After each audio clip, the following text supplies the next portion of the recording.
សៀមរាបប្រៀបថានៅសតការខ្ញុំប្រតិព័ន្ធការបាត់ដំបងដល់ចិនគំរួញគួនកិនគេងផ្សងតែបាត់ដំបងកងស្មាចំបាឥឡូវបានយល់ចំពេសៀមរាបក្រអូបជួតជ្រាបពោពេញអរាទ្រង់បងបានស្បាយពីរឿងស្នេហានៅការចំបាឲ្យរៀមក្រៀមក្រមរយព្រួយរយនឹករយសានទន់ទឹងពុំឃើញនំនឹងតែជ្រៀងផ្ដាផ្ដាំកន្លងក៏ទៅជាយុខែឆ្នាំតើឲ្យទ្រាំចាំដេចទៅពេលនេះចំបៃសៀមរាបបងអើយ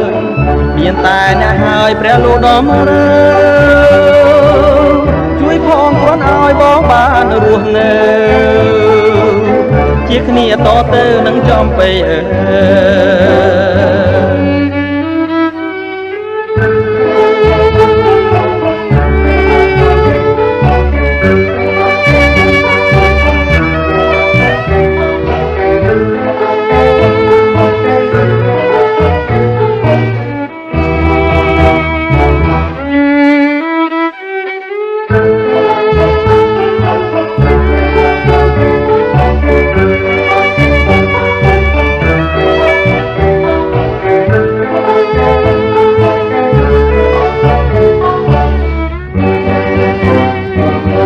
រយព្រួយរយនឹករយសានទន់ទឹង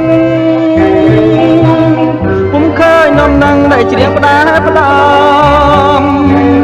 កន្លងក៏ទៅជាយុខែឆ្នាំតើឲ្យទ្រាំចាំដេចទៅ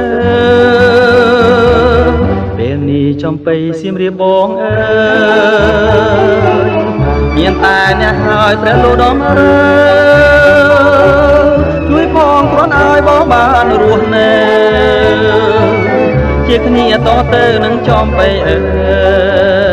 យជាគ្នាតទៅនឹងចំបៃអើយអោខេត្តសៀមរាបប្រៀបថានៅសតការខ្ញុំប្រតិព័ន្ធការបាត់ដំប